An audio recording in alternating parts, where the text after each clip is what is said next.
Shalom Bracha, Shakosh Baruch Telachem, Bracha Vetzlacha, Vibriut, Keneratson, que Hachem protège, vous donne la santé, la joie, la prospérité, Keneratson, que Hachem protège de Enara, de tout mauvaise chose.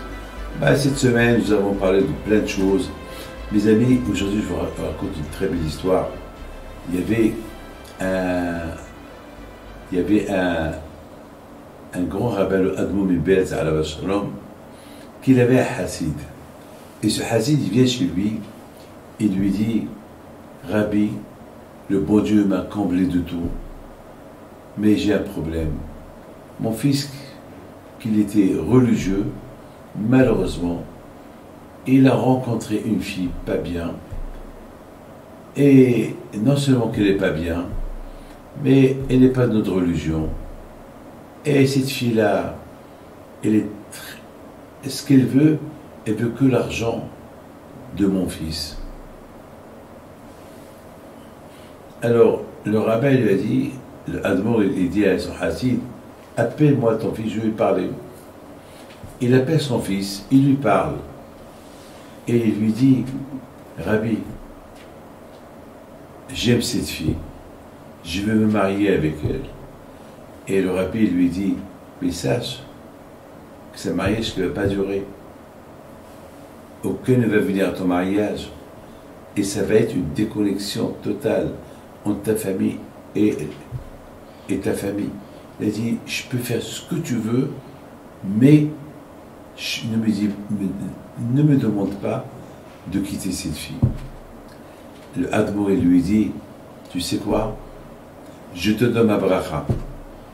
Tu peux te marier avec elle. Et je lui dis à tes parents d'aller au mariage. Quoi? Mes parents jamais viendront. Alors, tu peux te marier avec elle. Mais à une condition. Je veux que tu mets à partir de maintenant un taït katan. C'est tout. C'est tout. Comme ça, tu te rappelles que toujours tu es juif.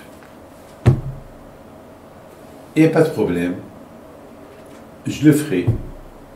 Et bien voilà, le jour, il est venu, il s'est marié avec elle, ils se sont éclatés, ils ont bu, et bien sûr, lorsqu'on boit, on danse, il y a les vêtements qui sortent, il voit ce taït katel qui sort de son pantalon. Et les gens lui disent, quoi, tu es juif? Tu t'es moqué de nous? Tu as dit que tu n'es pas juif? Et tu t'es moqué de nous, et ils ont commencé à le frapper, presque ils l'ont tué. Et sa femme, elle s'est énervée. Tu te moques de moi, tu dis que tu m'aimes, et tu as dit que tu as tout lâché ta religion pour moi, et tu as tué encore ce taït kata-là, ils l'ont lâché. Ça, c'est comment le rabbi de Belz, alav shalom, l'idée qu'il a eue, comment séparer ce juif de la Goya. Et mes amis, moi je vous raconte une autre histoire, très belle. Une fois j'étais dans un avion, il y avait une fille qui était assise à côté de moi. À côté de moi. Et malheureusement, l'avion était plein. Et je sais, et Bémet, et j'étais en business class, et à un moment donné, vous savez, ils ont éteint les lumières. Elle s'est allongée, et moi je ne sais pas quoi faire. J'étais crevé, j'étais fatigué, et ça ne pouvait même pas venir dans ma tête d'allonger le siège. Donc je suis resté assis avec une talit dans mes mains tout le temps. À un moment donné, elle m'a poussé avec ses pieds. Elle me dit, mais vous ne dormez pas? Je lui ai dit, madame, non, je ne dors pas parce que je n'ai pas sommeil. J'ai pris beaucoup de café. Je me suis tout de suite levé et j'ai commencé à marcher dans l'avion. Pourquoi? Parce que j'ai vu qu'elle était mal assise, mal allongée. C'est là que les stewards m'ont dit, vous ne voulez pas vous asseoir? Je dis non. Ils ont compris. Ils ont compris. Il m'a dit alors, si vous voulez, vous pouvez s'asseoir dans un des sièges du steward.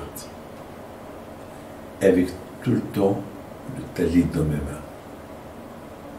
Mes amis, l'un des stewards, il m'a dit, ce que vous avez fait ce soir,